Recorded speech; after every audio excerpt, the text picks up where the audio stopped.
BVR today news కి స్వాగతం. Like చేయండి, షేర్ చేయండి. మరిన్ని అప్డేట్స్ కోసం సబ్స్క్రైబ్ చేసుకోండి. ఎంఆర్పీఎస్ వ్యవస్థాపక అధ్యక్షుడు మందకృష్ణ మాదిగ పిలుపుతో ఫిబ్రవరి 7వ తేదీన హైదరాబాద్ నగరంలో తలపెట్టిన కార్యక్రమాన్ని విజయవంతం చేయాలని ఎంఆర్పీఎస్ ఏపీ రాష్ట్ర అధ్యక్షుడు ఆర్జే ప్రకాష్ మాదిగ పిలుపునిచ్చారు. మంగళవారం ఆయన గుంతకల్లు నియోజకవర్గం పామిడి మండలం కొండాపురం గ్రామంలో ఎంఆర్పీఎస్ రాయలసీమ జిల్లాల ప్రధాన కార్యదర్శి సుంకన్న మాదిగ స్వగృహంలో జరుగుతున్న ఓ కార్యక్రమానికి హాజరయ్యారు. ఈ సందర్భంగా ఆయన విలేకరుల సమావేశంలో మాట్లాడుతూ హైదరాబాద్ నగరంలో జరుగుతున్న కార్యక్రమంలో సామాజిక న్యాయం కోసం 1,00,000 డప్పులతో 1000 గొంతుకల గళం వాణితో సంయుక్తంగా పోరాడుతామని, ప్రతి ఒక్కరూ తప్పనిసరిగా హాజరై కార్యక్రమాన్ని విజయవంతం చేయాలని పిలుపునిచ్చారు. జయప్రదం చేయండి.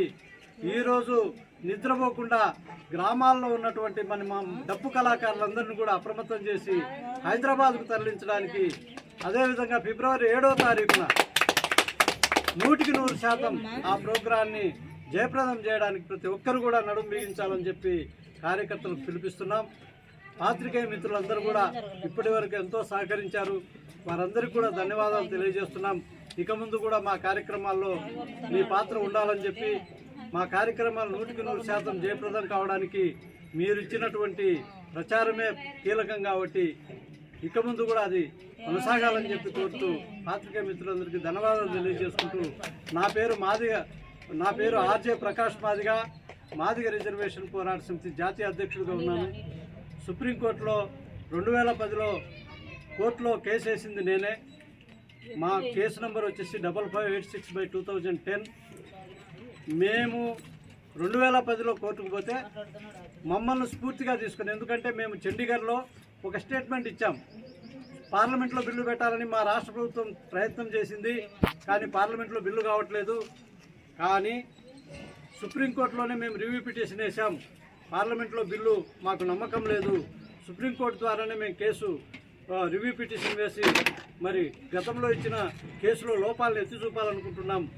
ఇప్పుడు పంజాబ్ గవర్నమెంట్ కూడా పొరపాటున మా శాసనసభ తీర్మానం చేసి పార్లమెంటు బిల్లు పెట్టకుండా మా మాదిరిగానే సుప్రీంకోర్టుకు రావాలని చెప్పి మేము చండీగఢ్లో కోరడం జరిగింది.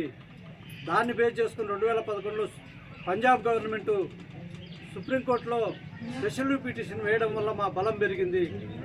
2020లో మాకు తీర్పు వచ్చింది. ఎస్సీ వర్గీకరణ రాష్ట్ర ప్రభుత్వాలు చేసుకోవచ్చు, గతంలో ఈవీ చెన్నై వాదనకు లోబడించిన తీర్పు న్యాయబద్ధంగా లేదు, ఆ కేసును కొట్టేస్తున్నామని చెప్పి అదే తీర్పు రెఫరల్ తీర్పు కింద 7 మంది ధర్మాసనం పరిశీలనకు పోయింది. 7 మంది ధర్మాసనం ఆ తీర్పుపైనే పరిశీలన చేసి ఎస్సీ వర్గీకరణ రాష్ట్ర ప్రభుత్వాలు చేసుకోవచ్చు అని చెప్పి ఒక స్పష్టమైన తీర్పు ఇచ్చింది. ఈ తీర్పు సాధించిన వ్యక్తిగా నాకు చాలా గర్వంగా ఉంది. ఆంధ్ర రాష్ట్రం నుంచి నేను ఒక్కనే ఈ కేసులో కీలకమైన వ్యక్తిని. నా తరఫున గుడిమల్లం గిరిధర్ గారు న్యాయ వ్యవహారాల రాష్ట్ర కన్వీనర్గా ఉన్నారు. వారు ఈ కేసులో చాలా కీలక పాత్ర పోషించారు. వారు లాయరు. మరి గుడిమల్లం గిరిధర్ గారి ప్రయత్నం, మా ప్రయత్నం వల్ల ఈరోజు ఎస్సీ వర్గీకరణ జీవోలు రావడానికి కమిషన్లు ఏర్పడినాయి. రేపు జీవోలు కూడా వస్తున్నాయి. ఈ విషయాన్ని పాత్రికేయ మిత్రులందరికీ కూడా దృష్టికి తీసుకొస్తూ ధన్యవాదాలు తెలుపుతూ సెలవు తీసుకుంటున్నాను. బీవీఆర్ టుడే న్యూస్ కి స్వాగతం. లైక్ చేయండి, షేర్ చేయండి. మరిన్ని అప్డేట్స్ కోసం సబ్స్క్రైబ్ చేసుకోండి.